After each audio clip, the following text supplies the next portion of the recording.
오늘은 너무 늦어버린 울음, 너무 늦어버린 울음이라는 말씀으로 함께 말씀을 나누겠습니다. 우리 지난 금요일 날 우리 사사기 1장을 좀 나눴는데 이어지게 우리 2장을 한번 또 잠시 살펴볼까 싶어서 오늘 2장도 내친 김에 한번 살피겠습니다. 우리 한 가지 퀴즈를 드리면 사사기는 어느 성경 다음이죠? 신명기, 여호수아, 사사기, 네, 그렇죠? 여호수아 다음이죠. 사사기에는 여호수아의 죽음이 몇 번 언급이 될까요? 그렇죠. 네, 네. 제가 뭐 승리의 부위를 한 건 아니고 그냥 손이 이렇게 올라갔습니다. 2번이 언급이 됩니다. 우리 지난 1장 1절을 한번 보시면 우리 화면에 한번 띄워주시나? 예, 1장 1절의 시작이 어떻게 됐었죠? 여호수아가 죽은 후에 이렇게 되어 있습니다. 이따가 이제 또 어디에 또 나오는지 이따가 또 퀴즈를 한번 드리겠습니다. 자, 여호수아가 죽은 후에 여러분 무슨 사명이 남았었습니까? 이스라엘 민족에게 가나안 땅, 분배받은 가나안 땅을 이렇게 다 분배를 했습니다. 그리고 정복된 땅이 있고 아직 정복이 되지 않은 또 땅이 있습니다. 그러니까 약간의 어중간하게 여호수아가 죽었어요. 왜 하나님 그렇게 하셨을까? 여호수아를 좀 오래 살게 하셨으면 나머지 땅들도 큰 문제 없이 이렇게 정복이 될 텐데 여호수아를 조금 일찍 데려가신 거 아닌가. 모세보다 좀 덜 살았거든요. 그래서 조금 아쉽습니다. 좀 더 오래 살았더라면 아마 이스라엘 땅 점령, 분배받은 땅을 점령하는데 크게 어렵지 않았을 텐데 좌우간 하나님이 여호수아를 데려가셔요. 그리고 사람은 같지만 뭐는 남아요? 사명은 남아 있습니다. 이스라엘 민족의 사명이 뭡니까? 남은 땅을 정복하는 것. 정복하는다는 의미에는 동시에 뭐가 있습니까? 그냥 가면 돼요? 그렇죠. 거기에 살고 있는 사람들을 몰아내야 되죠. 이거 너무한 거 아니냐? 왜 이 소위 말하는 기득권이라는 게 있잖아요. 우리나라 법도 그런 게 있나요? 뭐 이렇게 주인이 아닌 땅이라고 하긴 그렇고 주인이 있는 땅이지만 거기에 뭐 몇 년 이상 실거주를 하고 있으면 주인이 나중에 뭐 이렇게 와서 땅 문서 보여줘도 그거 그 무슨 법이라 그래요? 제가 잘 법에 약해가지고 좌우간 그런 게 좀 있는 걸로 제가 들었는데 확실하지는 않습니다만 그런 거 있다고 좀 고개 좀 끄덕여 주세요. 있습니까? 예. 우리 장로님이 그렇다 그러니까 또 확실히 확 오네요. 감사합니다. 어쨌든 그런 게 있지 않습니까? 지금 이 가나안 땅도 말이에요. 지금 몇 년간 주인이 원래는 하나님이 이스라엘 민족에게 주시마 했잖아요. 아브라함에게.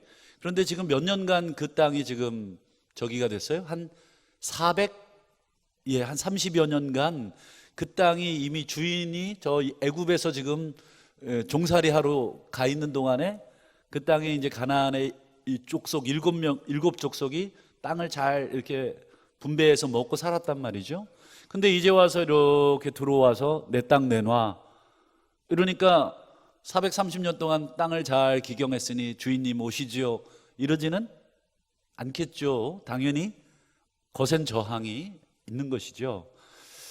그랬을 때 왜 하나님 잘 살고 있는 사람들 왜 쫓아내시나? 다른 데 땅 많지 않나? 그런 데 보내시면 뭐 싸우지도 않고 그냥 소위 말하는 평화협정으로. 근데 여러 가지 이유가 있습니다만 거기에는 그 가나안 족속의 죄악에 대한 심판도 있습니다.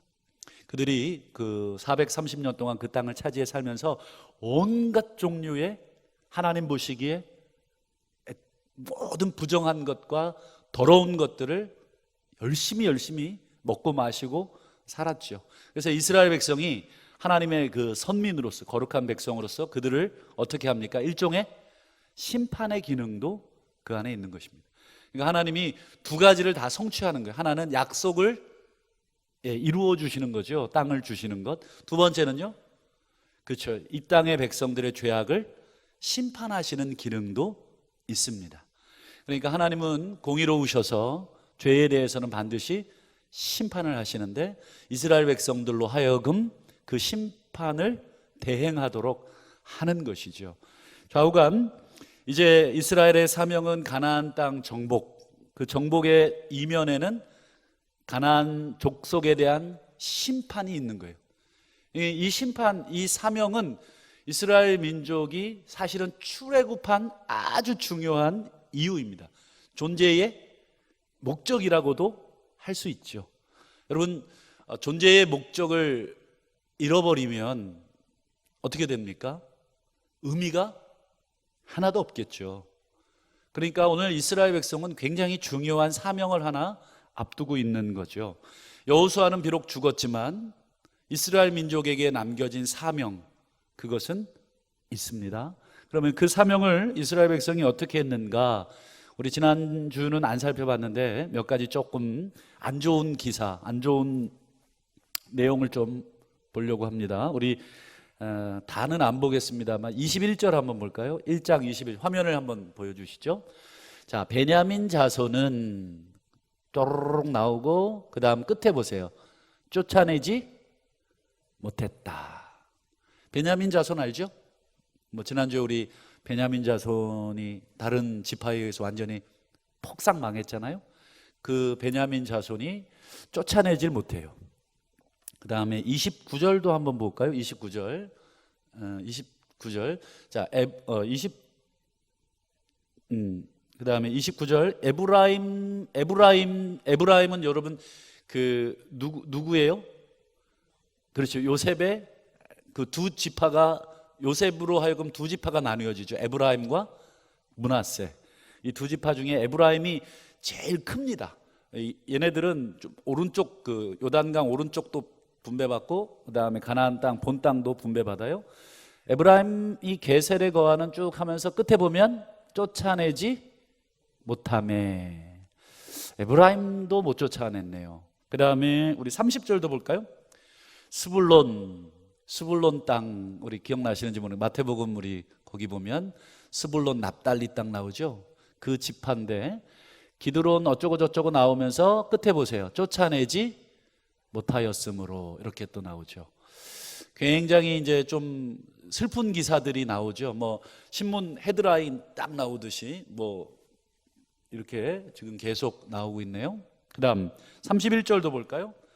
아셀 지파가 어떻게 됩니까? 끝에 보세요. 쫓아내지 못하고. 그 다음에 33절도 볼까요? 납달리도 쫓아내지 못하고. 마지막으로 한번 34절도 볼까요? 이번엔 주어를 좀 바꿨네요. 단 자손이 주어가 아니라 아모리 족속이 주어네요. 근데 아모리 족속이 이번에는 누구를 쫓아냅니까? 단 자손을 쫓아냅니다. 그러니까 단 자손이 쫓겨가는 거죠. 단 지파가 쫓겨갑니다. 나중에 이제 단 지파는 여러분 아시는 것처럼 자기네 그 분배받은 땅 자체를 홀라당 잃어버려요. 그래서 저 북쪽으로 도망을 갑니다. 그래서 여러분 이스라엘을 그 표기할 때 우리 그 보통 우리나라를 표기할 때 산으로 이렇게 지명을 언급하자면 할라에서 뭐 백두까지 뭐 이런 식으로 표현하듯이 이스라엘은 단에서부터 부엘세바까지 이제 이런 식으로 표현하잖아요.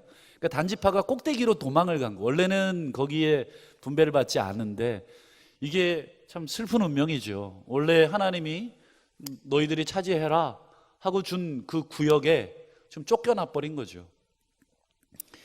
자, 여러분 여호수아 1장 1절, 아니 사사기 1장 1절, 여호수아가 죽은 후에 무슨 일이 있었어요? 쫓겨나고 계속 쫓겨나는 이야기들이 기록이 되어 있습니다. 그러니까 이 뭐에 실패한 거예요?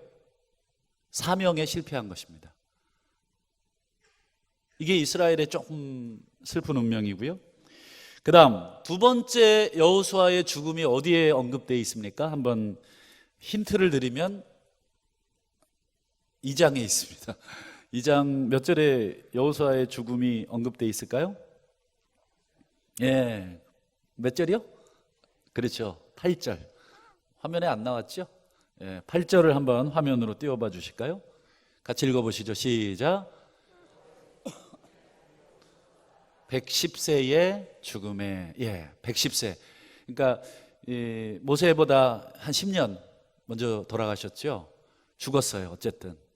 자, 그러면 왜 한 번 죽었다고 얘기했는데 뭘 또 얘기하냐? 물론 나이를 얘기하긴 했지만 왜 또 이 여호수아의 죽음을 또 굳이 마치 글 쓰기 잘 못하는 학생처럼 왜 같은 말을 또 계속 반복하는 거잖아요. 근데 왜 그렇게 했는가? 그러면 여기에는 또 이유가 있어요. 여호수아의 죽음을 기점으로 1장에서는 어떤 사건이 벌어졌어요? 쫓아내지 못하는 사건. 그 다음 2장 8절에 여호수아의 죽음이 또 타이틀로 딱 나오잖아요. 그리고 또 어떤 사건이 벌어지는지를 좀 눈여겨보라는 거죠.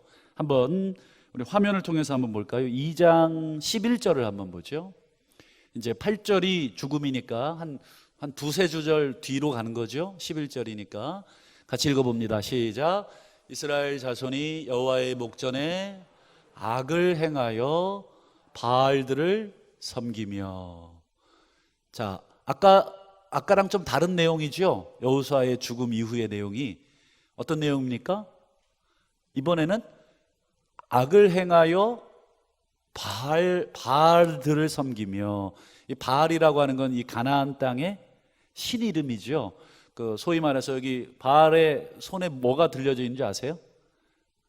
번개가 들려져 있습니다. 번개. 바알이 풍요의 신이거든요. 비를 주관하고 번개를 치면서 비를 내려줘야 곡식이 자라니까. 그래서 바알은 가나안의 대표적인 풍요의 신. 되게 사람들이 좋아하는 신이죠. 우리로 얘기하면 뭐가 될까요? 풍요. 이렇게인가요? 뭐 부처님이 이러고 계신다잖아요. 뭘 달라는 거예요? 그게 맞는 해석인지 모르겠습니다만 어쨌든 뭐 이러고 계시잖아요. 그 풍요, 물질 아니겠어요? 대부분 지금도 마찬가지지만 그 당시에도 먹고 사는 문제가 제일 큰 문제니까. 근데 지금 이스라엘 민족이 무슨 신을 섬기기 시작하냐면 풍요의 신을 섬기기 시작합니다. 부요함을. 여러분, 하나님은 우리에게 풍요를 주시지만, 맞죠? 우리에게 풍요로움을 주시지만 우리가 그 풍요에 취해서 하나님을 잊어버리지 않기를 원하시는 하나님이시지 않습니까? 근데 우리 인간들은 이게 사실은 좀 어려운 사람들이지 않습니까? 이게 돈이 생기면 어때요? 돈을 주신 분을 잊어버리게 되죠. 그런 거 경험 안 해보셨죠? 돈이 많지 않아서 늘 부족해가지고 늘 뭐 쪼들리는데 뭐 늘 하나님 앞에 달라고만 하지. 여러분, 돈이 많은 게 사실은 더 위험할까요? 적은 게 위험할까요? 둘 다 위험하긴 해요. 적으면 또 시험 들기도 하고 많으면 또 교만해지기도 하고. 그래서 이제 적당한 복이 사실 제일 어려운 건데, 그래서 이렇게 하루하루 먹고 살게 하는 게 좀 짜증은 나지만 안전한 거죠. 그래서 이스라엘 민족이 가나안으로 가다가 광야에서 만나를 어떻게 주셨다고 그래요? 그렇죠. 하루하루 좀 양껏 좀 쌓아 놓으려고 하면 어때요? 썩어지게 하고 뭐 이런. 그러니까 참 인간의 입장에서는 좀 아쉽기도 하고 그렇지만 그게 제일 어떻게 하냐면 안전하다. 그래서 여러분, 어쨌든 이스라엘 민족은 여호수아가 죽은 후에 두 번째 뭐를 섬기기 시작했어요? 바알을 섬기기 시작을 했어요. 한 절을 더 볼까요? 13절도 볼까요? 같이 읽어보시죠. 시작. 곧 그들이 여호와를 버리고 바알과 아스타롯을 섬겼으므로. 바알은 방금 봤고 아스타롯은 뭐죠? 그 부인입니다. 부인. 그래서 그 풍요, 이것도 똑같습니다. 풍요를 주관하는 신인데 아스타롯. 그래서 여러분, 바알과 아스타롯보다는 아세라 신이 더 유명하죠. 원래 아세라는 엄마예요. 엄마. 족보가 엄마입니다. 그래서 그 바알과 아스타롯이 부부지간이에요. 그래서 여러분 바알 종교는 아시는 것처럼 여러분 그 신에게 제사를 드리고 그 신전에 창기들이 있어요. 신전의 창기들과 음행을 합니다. 왜 그럴까요? 그 음행을 보고 바알과 아스타롯도 성관계를 하라. 신들을 그렇게 생각한 겁니다. 그래서 그들로 하여금 풍요로움을 우리 인간들에게 보내주도록, 소위 말해서 인간들이 그렇게 이제 신전의 한 의식으로서 그렇게 합니다. 그래서 굉장히 육감적이고 굉장히 음란적인 그런 종교로 유명한 종교였습니다. 여호수아가 두 번째 죽었다는 기사 다음에는 이스라엘이 어떤 일을 벌여요?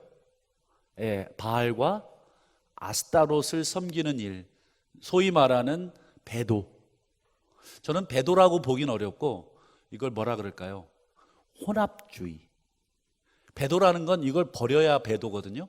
이쪽으로 가야 배도인데 이것도 안 버리고 이거를 취하는 것입니다. 이스라엘 민족은 한 번도 여호와 신앙을 버린 적은 없어요. 제사 다 지내고 여호와께서 원하는 것을 다 합니다. 동시에 뭐도 하냐면 바알과 아스타롯도 함께 취하는 것입니다. 두 가지를 다 잡는 거죠. 두 마리 토끼를 이렇게 잡으려고 하는 거죠. 왜요? 어느 게 걸릴 줄 모르니까.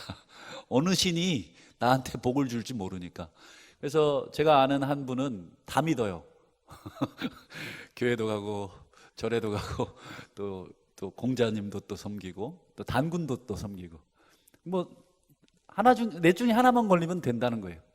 자기가 몰라가지고 잘못 섬기는 것보다 다 섬겨가지고 그 중에 하나 걸리면 되지 않냐. 근데 여러분 아시는 것처럼 하나님은 굉장히 어떠신 분이세요? 굉장히 이렇게 우리로 얘기하면 나만 바라봐라 하는 스타일이시잖아요. 나만 섬겨라. 나 외에 다른 신들을 내 앞에 있게 하지 말지니라.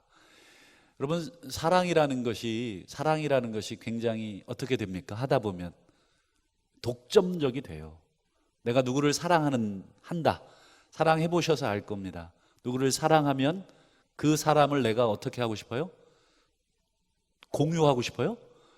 독점하고 싶죠. 너도 사랑하고 너도 사랑해라. 야, 내가 제일 사랑하는 부인이야. 너도 같이 사랑해줘. 이런 거는 완전히 완전히 이상한 사람이죠. 그러니까 하나님이 우리를 사랑한다면 우리를 독점하신다는 게 나쁜 건가요? 좋은 건가요? 그 좋은 거예요, 사실. 하나님 너무하신다. 왜 자꾸 당신만 보게 이렇게 하시냐? 그렇지 않다. 사랑을 정말로 하게 되면 독점적이 될 수밖에 없다. 만약에 그렇지 않다면 아직 내가 그 사람을 온전히 사랑하지 않은 거일 수 있다. 그냥 마음에 들면 당신이 데리고 사세요. 이러면은 이 사람이 나를 사랑하는가 이렇게 의심할 필요가 있다. 여러분 지금 이스라엘 민족은 하나님만 섬기라는 그 계명에 어떻게 하고 있냐면 하나님도 섬기고 다른 풍요의 신도 섬기는 일이 벌어지고 있습니다. 정리를 좀 해보죠. 여러분 여호수아가 죽었다는 1장 1절 다음에는 무슨 내용이 나왔다고요? 그렇죠. 첫 번째 사명, 쫓아내지 못하는, 즉 가나안 땅을 온전히 정복하지 않은 것이 나오죠. 두 번째 2장 8절에 여호수아가 죽은 후에 이스라엘 민족은 어떤 일을 벌이죠? 바알과 아스타롯을 섬기기 시작합니다. 근데 여러분 이 두 가지는 이스라엘 백성의 뭐예요? 정체성입니다. 이스라엘 백성의 사명이기도 하고 그들에게 주어진 두 가지 사명입니다. 원래는 그걸 어떻게 확인할 수 있냐면 여호수아가 돌아가시기 전에 하신 말씀이 있어요. 죽기 전에 유언처럼 한 말을 한번 보시겠습니까? 우리 23장 여호수아서 23장을 화면을 통해서 한번 볼게요. 2절을 보시면 여호수아가 온 이스라엘 곧 그들의 장로들, 수령들, 재판장들, 관리들, 일종의 리더들 부르죠. 그들에게 뭐라고 합니까? 이제 나는 나이가 많아 늙었다. 그다음 4절도 한번 띄워보시면, 보라, 내가 요단에서부터 해 지는 쪽 대해까지, 여기서 이제 대해는 이제 지중해 바다를 말합니다. 지중해까지 남아있는 나라들, 그 다음에 이미 멸한 모든 나라를 내가 너희를 위하여 제비 뽑아 너희 각 지파에게 기업으로 줬다. 이렇게 돼 있죠. 그러니까 남아있는 땅들이 아직 있고 남아있는 족속이 아직 있어요. 그 다음 5절, 너희 하나님 여호와 그가 너희 앞에서 그들을 쫓아내사 너희 목전에서 그들을 떠나게 하실 거다. 자, 여기서 중요한 내용이 뭐냐면 하나님이 남아있는 가나안 족속을 어떻게 해주신다는 거예요? 쫓아내 주신다. 그 다음에 너희의 하나님 여호와께서 너희에게 말씀하신 대로 너희는 그 땅을 어떻게 해라? 차지할 것이다. 근데 말씀드렸듯이 그냥 이거는 자동으로 앉아가지고 이렇게 감나무 밑에서 입 벌리고 있으면 감 떨어지듯이 그렇게 차지되는 땅이 아니고 어떻게 해야 됩니까? 예, 순종이라고 하는 걸음을 뛰어야, 하나님이 아무리 주시겠다고 하지만 최소한 뭐는 해야 돼요? 예, 최소한 그 땅을 밟기는 해야 됩니다. 그 땅을 들어가긴 해야 그 땅을 주시는 것이죠. 이게 여호수아가 죽기 전에 했던 첫 번째 명령이었습니다. 너희는 그 땅을 들어가라, 싸워라, 하나님이 너희를 위해서 그 땅을 주실 거다. 그 다음 우리 두 번째 명령은 여호수아가 돌아가시기 전에 또 한 명령을 내리는데 24장을 한번 화면을 통해서 한번 보여주시죠. 네, 24장 15절. 만일 여호와를 섬기는 것이 너희에게 좋지 않게 보이거든 너희 조상들이 강 저쪽에서 섬기던 신들, 강 저쪽에서 섬기던 신이니까 이건 아마 아브라함, 갈대아 우루 저쪽 그 우루 지역에 섬기던 신이든지 아니면 이게 어느 쪽을 얘기하는지는 뭐 정확하진 않습니다만 뭐 애굽을 얘기할 수도 있고 또 갈대아 우루를 얘기할 수도 있고 어쨌든 저쪽 신을 섬기든지 또는 너희가 거주하는 땅에 있는 아모리 족속의 신들이든지, 그러니까 지금 가나안 땅에 이 신들이 있지 않습니까? 아까 바알과 아스타롯 뭐 그다음에 여러 신들이 있거든요. 그 신들을 섬기든지 그다음 너희가 섬길 자를 오늘 택해라 그러면서 나는 또 내 집은 여호와를 택하여 섬기겠다. 그러니까 여호수아가 죽기 전에 두 번째 한 내용은 뭐냐면 신을 선택하는 문제를 명령하고 있는 거죠. 16절도 보실까요? 16절 백성이 시작. 백성이 대답하여 이르되 우리가 결단코 여호와를 버리고 다른 신들을 선택하지 아니하겠습니다. 섬기지 않겠습니다. 우리는 여호와를 안 버리고 다른 신 선택도 안 하겠습니다. 그랬더니 여호수아가 이 말을 고지고대로 듣고 막 역시 기분 좋아, 역시 믿을맨이야, 신실해 이랬을까? 여호수아의 마음에는 백성의 이런 말을 듣고도 한 가지 뭐가 있습니까? 불안이 있고 불신이 있어요.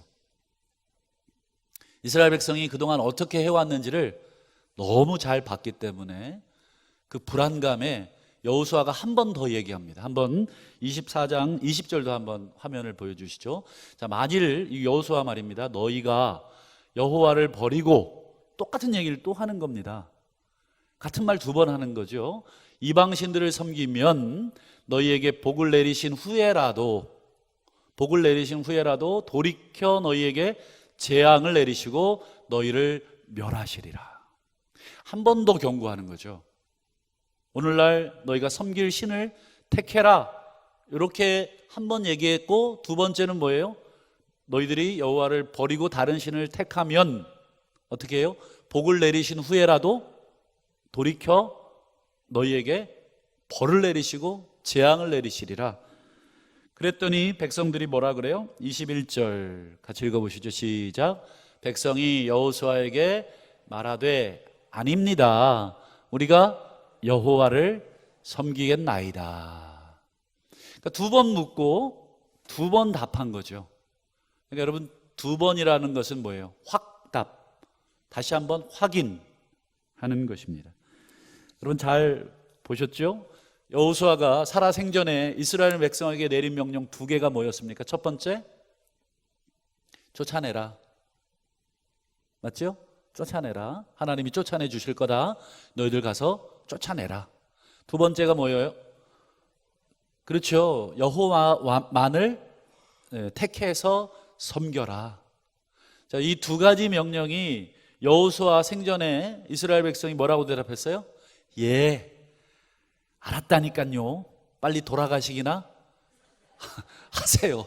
잔소리 그만하시고 그만 돌아가 주세요. 우리 자식들이 부모 이렇게 한마디 또 하면 어때요? 알았다고 1절만 하라고. 그런 자식은 입을 꿰매야 되는데 그런 자식 없죠? 예. 다 순종적인 자녀들인데, 여러분 이스라엘 백성들도 알았습니다. 그렇게 하겠습니다. 네, 알았습니다. 그렇게 우리가 하겠습니다. 그런데 오늘 사사기로 다시 돌아가서 1장 1절, 여호수아가 죽은 후에 뭐가 어겨져요? 쫓아내지 못하고, 쫓아내지 못하고, 나는 다 못해 신앙이야. 다 못해. 그냥 아무것도 쫓아내지 못해. 그러니까 1장은 바로 여호수아가 죽은 후에 두 가지 명령의 첫 번째가 어떻게 돼 있다는 거예요? 다 어겨지고 있다는 거. 그 다음에 2장 8절에 여호수아가 죽은 후에 두 번째는 뭐예요? 여호와를 버리고 바알과 아스타롯을 섬겼더라. 그러니까 여호수아의 두 번째 명령, 여호와만을 택하여 섬겨라 하는 두 번째 명령이 2장에서 여호수아가 죽은 후에 또 어떻게 되고 있어요? 다 어겨지고 있어요. 두 번 얘기해서는 안 될 뻔했었어요. 여호수아가 한 귀에서 피가 나도록, 정말 막 자다가도 벌떡벌떡 일어나도록. 저는 요즘도 습관이 하나, 요즘은 좀 많이 개선이 됐는데, 저희 아내랑 많이 싸웠던 것 중에 하나인데, 얘기해도 되나 모르겠네. 허락을 아직 안 받아가지고. 결혼을 했더니 저희 아내는 불을 켜고 자요. 불을 켜고 주무시는 분 계신가요? 뭐 무섭다나? 누가 무서운지는 모르겠습니다만 불을 켜고 자요. 저는 또 불을, 뭐 물론 잘 땐 당연히 끄지만 평소에도 그냥 꺼요. 평소에도 그냥 불을 끄고 다녀요. 그 이유 중에 하나가 부모님의 이 귀에 이 못이 박힐 정도로 평생 듣고 자랐던 게 뭐냐? 불 꺼라. 불 껐냐? 그게 뭐 너무너무 이제, 물론 이제 부모님 시대에 참 어려운 시절이었고, 뭐 한 푼이라도 아끼셔야 하는 그 절박함은 참 부모가 돼 보니까 알겠어요. 근데 뭐 자녀 입장에서는 사실 그게 이해는 되면서도 이게 이제 좀 거슬릴 때가 있죠. 예전에 왜 전화기 이렇게 다이얼로 돌릴 때 다들 경험하셨죠? 다이얼에 자물쇠 채워지는 거. 다 아실 겁니다. 아마 저만 그런 집안에 산 건 아닌 것 같고, 이 다이얼을 이렇게 전화를 해야 되는데 참 이게 참 받는 것만 되는 참 희한한 전화기가 저희 집에 있었습니다. 참 어려운 시절이었기 때문에 이해하면서도, 지금도 부모님 그렇게 눈을 감아서 부모님 나한테 무슨 얘기를 해주셨나? 불 꺼라. 이게 세뇌의 효과라 그래야 될까요? 뭐 반복 교육의 효과라 그래야 될까요?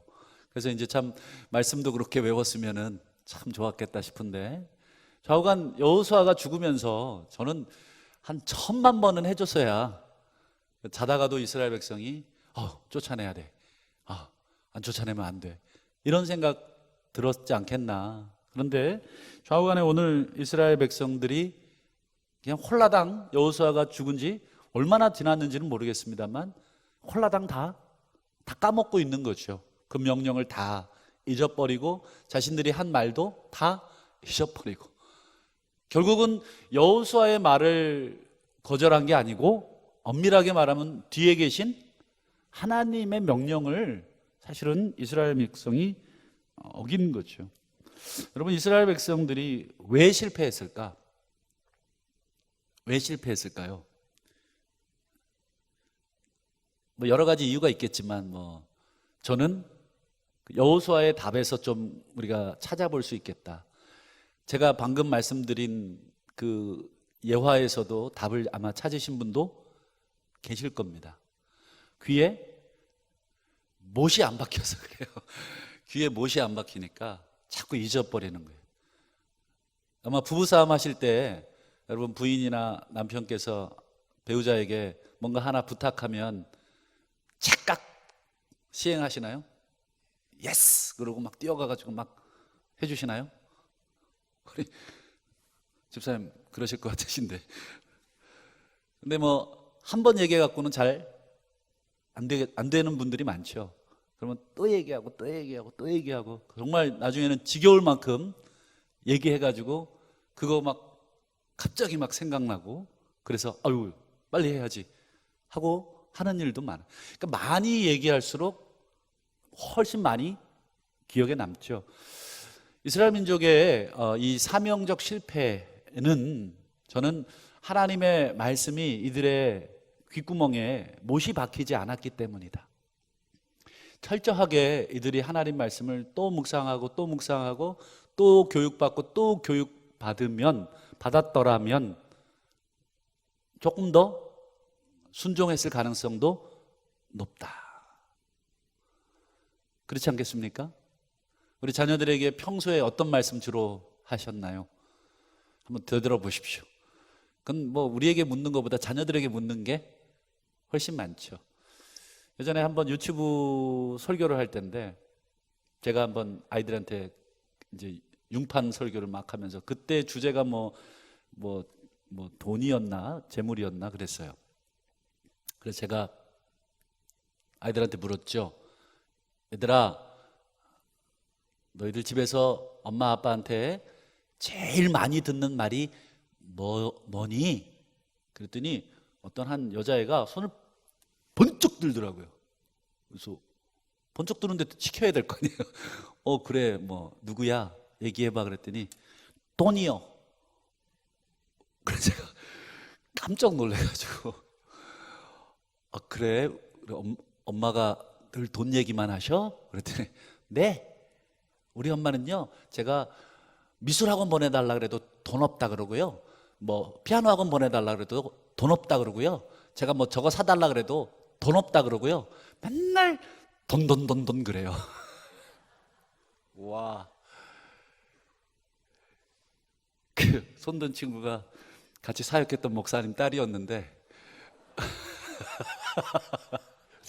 제가 설교 끝나고 이제 그 목사님 찾아가서 이봐 저기 자네 딸이 그랬어 그랬더니 막 머리를 치면서 배꼽을 잡더라고요. 그래서 이제 아무래도 그 당시에 이제 박봉이다 보니까 아이들 이렇게 교육을 시켜줘야 되는데 그게 이제 여유치 않으니까 이제 사모님이 돈 없어 미안해 이랬나 봐요. 그러니까 아이에게는 돈 없어라기보다 그 상황을 이해하기보다도 그냥 야속한 거잖아요. 그러니까 이제 그 아이의 귀 속에는 뭐가 이렇게 각인됐는가? 돈. 저는 불. 지금도 이게 불을 좀 껐으면 좋겠어요. 어쨌든 계속 듣는 게 우리의 귀에 남죠. 들으려면 어떻게, 남으려면 자주 보고 자주 듣고 해야 합니다. 그래서 여러분 여호수아서 23장 6절에 보면 그러므로 이렇게 되어 있습니다. 여호수아서 23장 6절에 제가 한번 읽어봐 드릴게요. 그러므로 너희는 크게 힘써 모세의 율법책에 기록된 것을 다 지켜 행하라. 그것을 떠나 좌로나 우로나 치우치지 말라. 여러분 이 말은 여호수아가 모세가 죽은 다음에 리더십을 승계받잖아요. 그 여호수아가 하나님 앞에 받은 말씀이었어요. 주 야로. 그러니까 하루 종일 일하는 거고 계속해서 그 말씀을 떠나지 말고 묵상하고 또 묵상하고, 기회가 나는 대로 묵상하라, 또 읽어라. 여러분, 여호수아의 평생에 뭐가 여기 맴돌았을까요? 말씀. 그래서 여러분, 히브리 성경은 원래는 눈으로 읽지 않고 뭘로 읽게 돼 있어요? 여기로 읽게 돼 있어요. 소리로. 그래서 히브리 성경은 무조건 소리를 내서 읽습니다. 소리를 내서 읽으면, 여러분 혹시 교육학을 전공하신 분 아시겠습니다만, 뭐까지 들어옵니까? 눈과 귀, 입, 이게 다, 모든 감각이 다 사용이 됩니다. 소리를 내서 들려주고, 또 듣고, 읽어주고, 눈으로 확인하고. 여러분, 여호수아는 평생에, 여호수아가 성공할 수 있었던 것은 무엇이었나? 평생의 주야로 여호와의 말씀을 묵상하고, 그것을 떠나지 않고, 좌로나 우로나 치우치지 않고, 결국 자기가 살아온 인생, 당신이 살아온 그 인생을 지금 누구에게 또 전해주는 것입니까? 이스라엘 민족에게 그대로 전해주는 것이죠. 근데 조금 더 세게 전해줬어야 되지 않았나. 정말 전해줬을 수도 있고. 좌우간의 이스라엘 백성의 이 두 가지 사명의 실패는, 저는 뭐냐면 하나님 말씀을 전심으로 듣는데 실패했다. 그냥 한 번 들은 걸로 끝냈다. 또는 대충 들은 것으로 끝냈다. 정말 귀에 못이 박힐 만큼 또 듣고 또 들으면, 여러분, 가나안 족속 앞에서 뭐가 생각이 났을까요? 그들의 두려움, 그들의 큰 거, 그들의 강대함? 아니요, 하나님 말씀이 더 생각이 나죠. 또 바알과 아스타롯이라는 풍요의 신 앞에서 그들이 여호와만을 택해 섬겨라 라는 말을 듣고 또 들었다면, 그들의 신들 앞에서 무엇이 먼저 생각이 났겠습니까?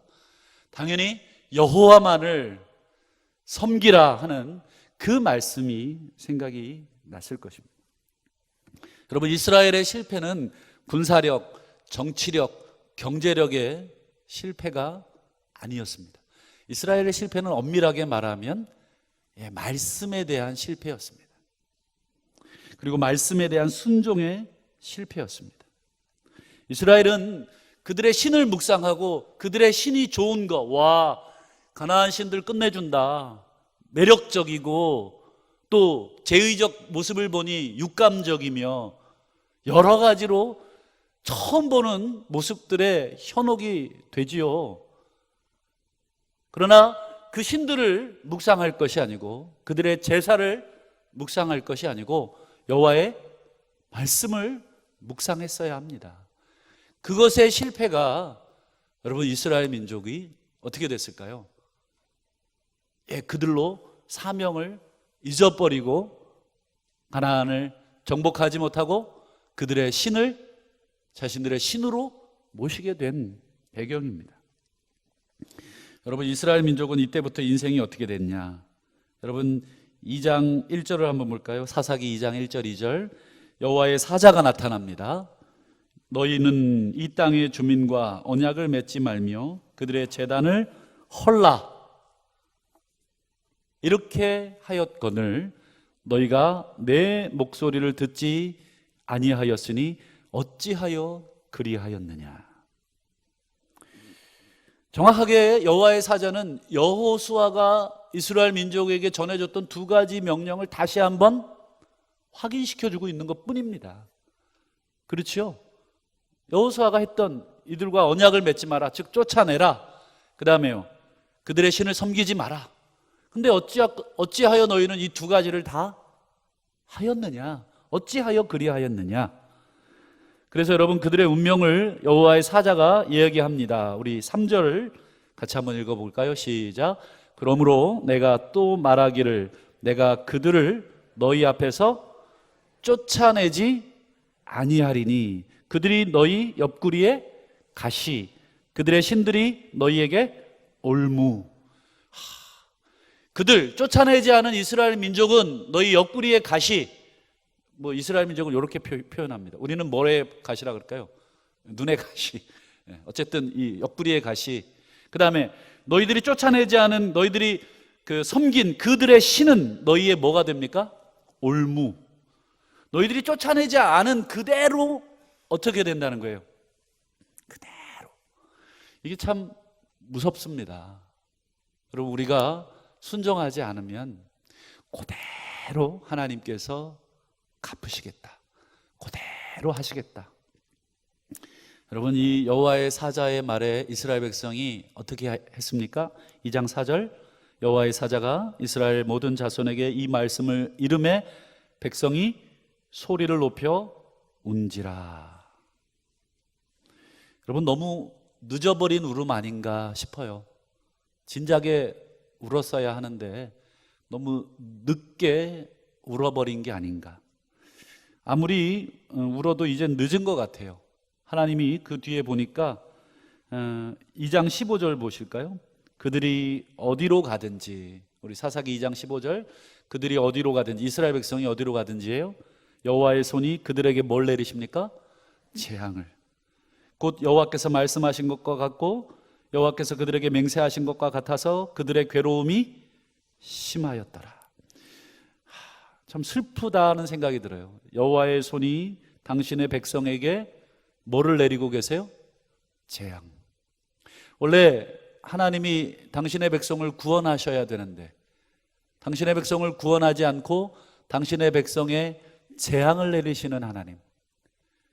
마치 자녀를 우리가 축복해주고 자녀를 잘 인도해야 되는데 여러분, 자녀에게 재앙을 내려야 하는 부모의 마음, 내가 저 자녀를 쳐야만 하는 부모의 마음,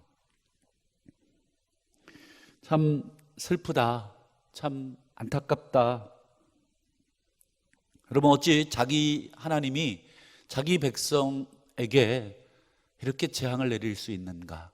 여러분, 누가 하나님을 향해 돌을 던질 수 있겠습니까?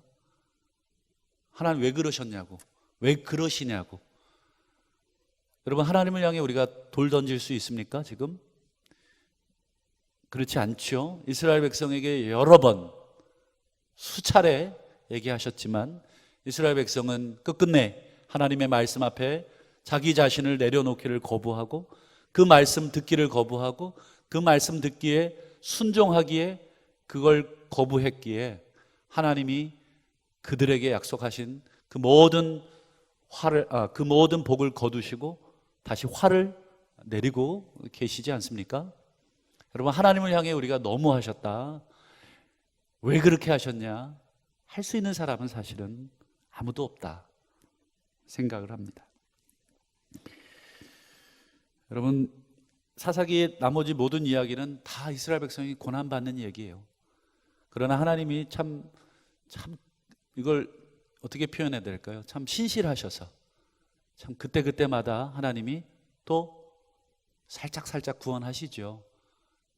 너무너무 괴롭죠. 하나님도 당신의 자녀가 그렇게 고통받고 있는 거 어떻게 보고만 계시겠습니까? 살짝 또 위로하시고 구원하시고, 또 구원해내면 어떻게 해요? 이 자식이 정신 차리고 하나님 섬겨야 되는데 또 살만해지면 어떻게 됩니까? 화장실 갈 때 마음, 나올 때 마음 다르다고 살만해지면 또 그렇습니다. 그렇게 반복되는 역사가 사사기 역사 아닙니까? 여러분, 2019년이 이제 다 저물어 가고 있습니다. 여러분, 우리 공동체에게 맡긴 사명은 무엇일까? 나 개인에게 또 맡긴 사명은 또 무엇일까? 여호수아를 통해서 오늘 우리에게 주신 사명은 또 무엇인가? 저는 우리 성도들에게 하나님이 맡긴 사명이 있지요. 근데 우리가 그 사명을 잊어버리고 있지는 않은가? 그 사명을 우리가 까먹고 있지는 않은가? 여러분, 그 사명을 까먹은 이유가 뭘까요? 까먹는 이유는 하나님의 음성을 듣지를 않아서 그렇습니다. 여러분, 하나님의 음성을 듣는 중요한 방법이 뭐가 있나요? 그렇죠. 뭐 기본적인 거 뭐 구구단이랑 똑같습니다. 말씀의 자리. 또요. 당연히 기도의 자리. 또요. 도박의 자리. 또 뭐 술자리. 뭐 이런 건 아니겠죠? 또 뭐가 있겠습니까? 뭐 예배의 자리. 또 우리 공동체의 자리. 여러분 이런 자리를 통해서 우리가 끊임없이 뭐를 자꾸 확인해야 돼요? 우리의 사명을 확인하는 것입니다. 말씀을 보고 나는 이런 존재군. 나는 이렇게 살아야 하는구나. 내가 지금 사명을 잊어버렸구나. 아니면 사명을 내가 잘 감당하지 못하고 있구나. 여러분 항상 기준이 있어야 내가 삐뚤어져 있다는 것을 알지 않습니까? 우리 초등학교 때 제일 먼저 교장 선생님이 뭘 잡습니까? 예, 기준 잡죠. 그러면 딱 손 대면 걔가 뭐라 그래요? 기준, 좌우로 정렬. 그러면 이제 쫙 흩어져 있던 아이들이 도와 열을 맞추어서 딱 씁니다. 그래서 여기서 보나 이렇게 보나 다 한 줄이 되도록 그렇게 해서 기준을 잡아주잖아요. 그리고 또 흐트러지면 내가 흐트러졌구나 이렇게 기준을 잡지 않습니까? 여러분 우리의 삶에 여러 가지 유혹이 많고 또 우리가 쫓아내야 될 것도 많고 또 섬기고 싶은 그 많은 신들도 있지만 항상 그 신들 앞에 또 우리가 사명 앞에 여러분 우리가 뭘 자꾸 확인해야 우리가 흔들리지 않냐면 기준, 그것은 말씀의 자리, 기도의 자리, 예배의 자리, 이게 우리의 기준입니다. 그거는 세상 없어도 그 기준은 바꿀 수가 없습니다.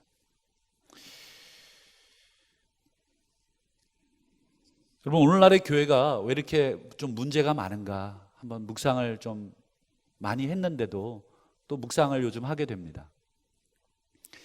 제가 예전에 한번 읽은 책에서 저는 충격을 받았습니다. 그게 뭐냐면 오늘날의 교회와 초대교회의 차이가 있다. 오늘날 교회와 초대교회는 무슨 차이가 있냐? 교인이 되기까지의 과정이 차이가 있더라. 초대교회는 한 사람이 신앙 공동체에 들어오는 것이 자신의 목숨을 걸어야 하는 일이었다. 그리고 들어온다고 아무리 손을 들어도 그 사람을 바로 받지를 않았다. 그 사람의 신앙과 예수에 대한 그 고백이 진실한가? 그 사람의 삶이 과연 그런가? 다른 사람의 평가가 과연 이 사람의 신앙을 증거해 줄 수 있는가를 종합적으로 오랜 시간 두고 그 사람이 그럼에도 불구하고 우리 신앙 공동체의 그 모든 검증의 과정을 다 까다로운 검증의 과정이었거든요. 그걸 다 견디고 그럼에도 불구하고 이 신앙 공동체에 생명이 있음을 확신해서 들어오려고 하는가? 그랬을 때 그 한 사람을 공동체에서 받았다는 거죠. 그러니까 공동체 멤버에 들어오려는 사람도 없었고, 왜요? 도움이 1도 안 됐기 때문에. 사회생활 때 또 경제적으로 여러분 기독교 공동체의 초대교회는 들어와도 도움이 1도 안 됐습니다.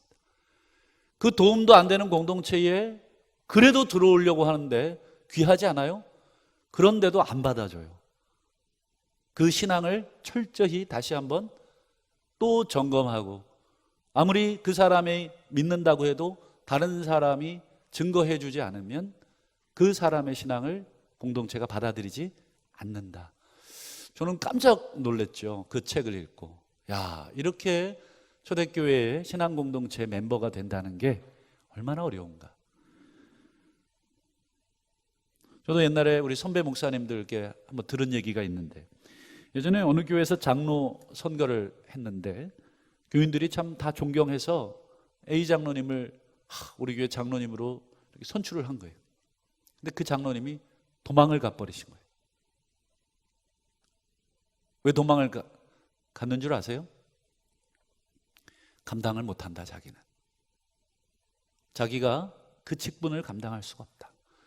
여러분 장로가 된다는 것, 여러분 우리 장로님들도 계시지만 많은 재정적인 부담도 감당을 했어야 하죠. 지금이야 우리 형편들이 좀 나아지셔서 여러분 괜찮지만 그 당시에 교회들은 재정적인 상황이 좋지 않았지 않습니까? 장로님들이 교회의 살림을 꾸려가셔야 되는데 그것을 감당할 수 있는 본인의 여력이 안 됐고, 또 재정만 담당을 했나요? 교회의 크고 작은 일들을 또 처리해야 되고, 봉사의 일들, 또 예배와 관련된 일들, 또 밤이고 낮이고 여러 가지 교회의 문제가 터지면 만사를 제쳐놓고 또 달려와야 하는 그 모든 일들, 자기의 삶을 다 철저하게 내려놓고 섬겨야 하는 그 직분이 장로의 직이었기에 그 장로님이 선출이 되고 나서 나는 못합니다. 여러분들 너무 죄송합니다. 너무너무 부담스럽습니다. 이 얘기를 제가 들었습니다. 장로의 사명 하나 감당하는 것도 일이 힘들고 어려운 일이었는데, 제가 요즘 여러분 많이 보는 책이 있어요. 성경책보다 더 많이 보는 책, 헌법책. 제가 요즘 헌법책을 많이 봐요. 헌법책이 새로 개정이 됐더라고요. 그래서 제가 2개를 사다 놓고 정말 수시로 읽습니다. 오늘도 또 한번 일독을 했어요. 쭉 읽어봅니다. 근데 재밌는 게 있었어요. 저도 처음 봤어요. 저도 강도사고시 준비하면서 그 헌법 봤는데 이런 게 있었나 싶을 정도로 재밌는 게 있는데 한번 읽어봐 드릴게요. 우리 2조 1항에 보면 교인의 의무가 나와요. 한번 들려드릴까요? 교인의 의무. 자, 교인은 교회에 정한 예배와 기도회와 모든 교회 집회에 출석할 수 있다가 아니라 하면 좋다도 아니고 하여야 한다. 의무로 돼 있더라고요. 의무사항이니까. 교회에 정한 예배회, 기도회, 모든 교회 집회. 여러분, 헌법이 왜 예배와 기도의 자리에 모두 참여해야 된다는 걸 강조했을까요? 1번, 교인들을 괴롭히려고. 2번, 교인들을 못 살게 굴려고. 3번, 1번, 2번은 아니겠죠. 3번, 세상의 유혹과 죄를 이길 수 있는 유일한 무기이기 때문에. 저는 헌법에서 왜 예배와 기도의 자리, 모든 집회의 자리를 다 출석해라, 이게 좀 심한 거 아닌가 처음에 생각이 들고 이걸 가만히 묵상을 했어요. 도움도 별로 안 되는데 가만히 묵상을 했어요. 야, 이거 왜 이렇게 법으로까지 그걸 정해놨을까?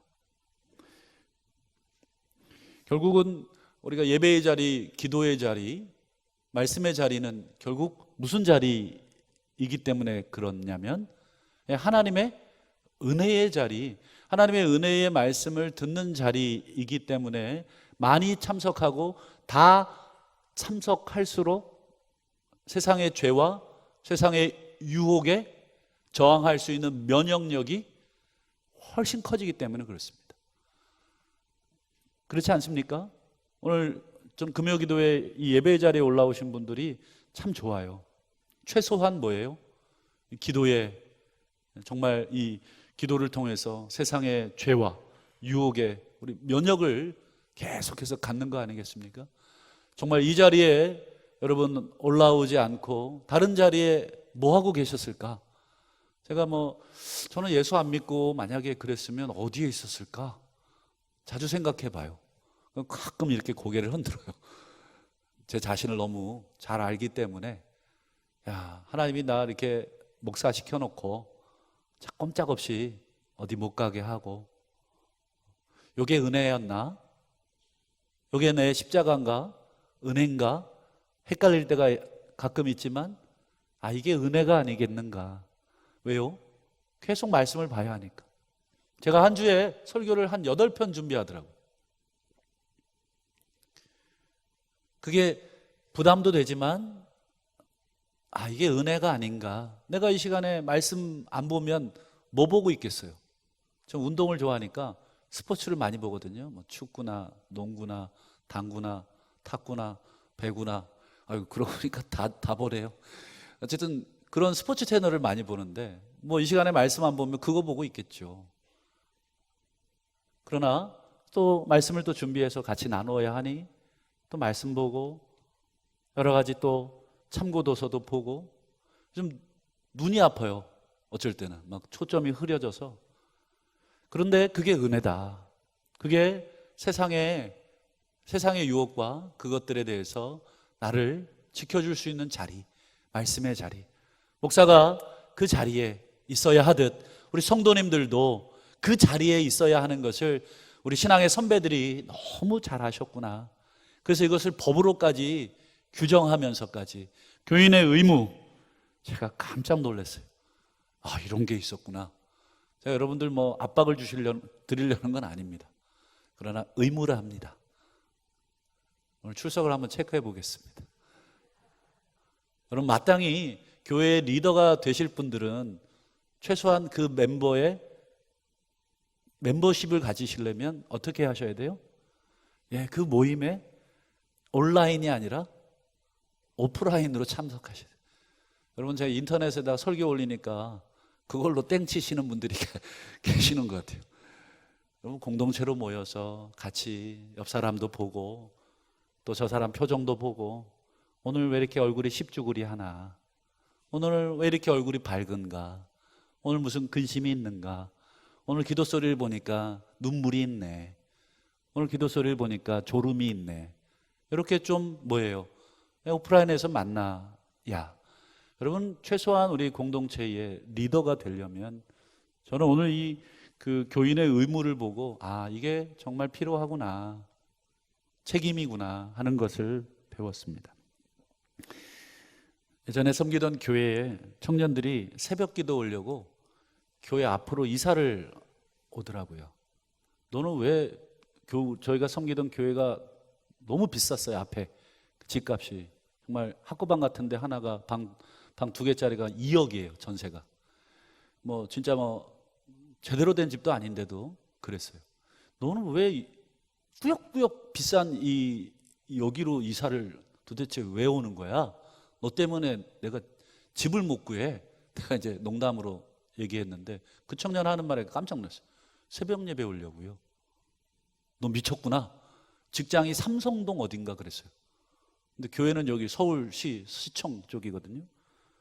삼성역으로 이사를 가는 게 낫잖아요. 강남이나 뭐 그쪽 좀 싼 데 있잖아요. 관악구 정도로 가도 좀 싼데 퀴어이 일로 오는 거예요. 덕분에 이 동네 집값이 너무 올라가지고 참 힘들었던.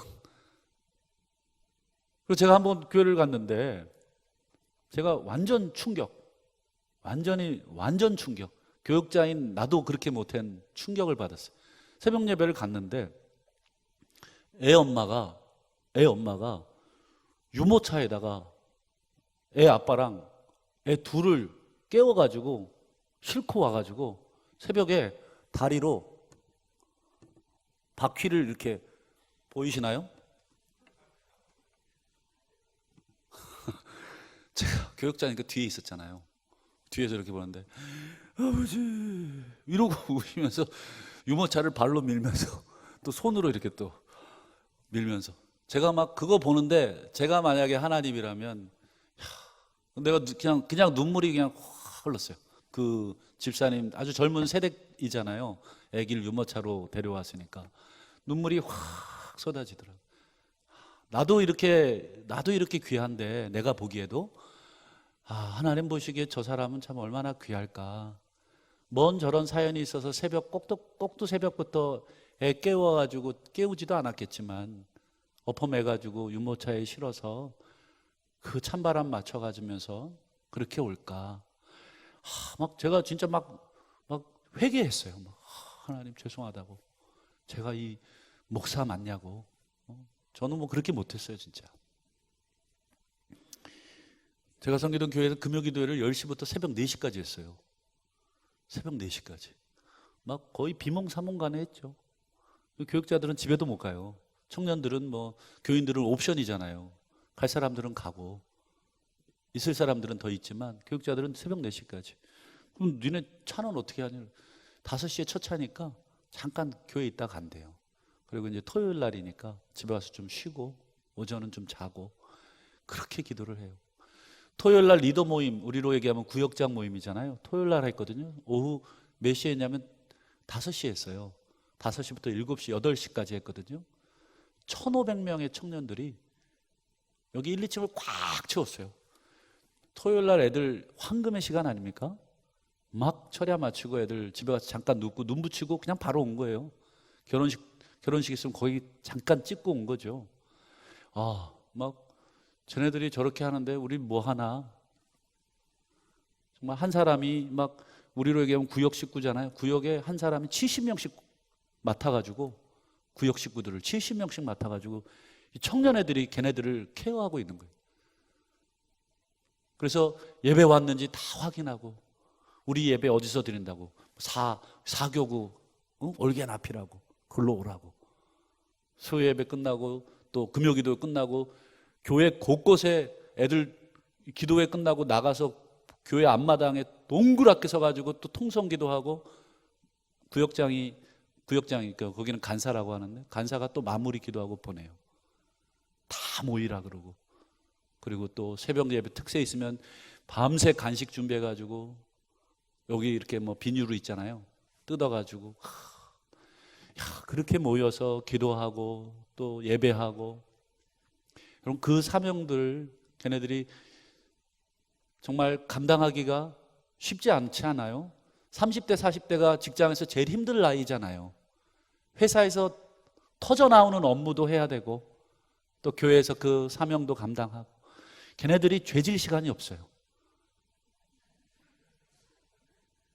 정말 술 마시고 나이트클럽 가고 싶어도 시간이 없대요. 그래서 애들이 지금 노총각 노처녀들이 많아요. 데이트할 시간이 없대요. 사람을 만날 시간이 없으니 그건 안타까웠어요. 하나님 은혜 주셔서 속히 결혼할 수 있기를 그렇게 기도해 줬지만 어쨌든 그 사명을 잃지 않기 위해서 새벽 기도와 또 예배, 주일날 예배 애들이 3번 드렸어요. 3번. 정말로 청년의 열정들을 정말 느꼈습니다. 아마 우리 성도님들 중에도 아마 서울로 우리 일 보낸 자녀들 많이 있죠. 그렇게 신앙훈련이 잘 된 친구들은 어떻게 될까요? 나중에 세상에 나가서도 저는 넉넉히 이긴다고 믿습니다. 그들이 어떻게 지겠습니까? 그렇게 예배와 기도와 말씀의 자리에 그들이 헌신되어 있는데 모쪼록 여러분 우리의 사명의 실패는 예배의 실패, 기도의 실패, 말씀의 실패가 우리의 사명의 실패라고 생각합니다. 여러분 다른 거 아무리 잘해도 여러분 예배, 기도, 말씀 이거 실패하면 저희는 우리 교회 막 1,000명, 2,000명, 3,000명 여러분 모여도 그거 오히려 사상 누각처럼 불안합니다. 한 사람 한 사람이 말씀의 사람이 되고 기도의 사람이 되는 것. 저는 엄밀한 의미에서 우리 교인들은 여기 금요기도에 오시는 분들만 교인이라고 이건 이렇게 얘기하면 또 시험 드실라나? 근데 그렇지 않아요? 기도의 자리 이렇게 오는 것이 여러분 진정한 멤버 아니겠습니까?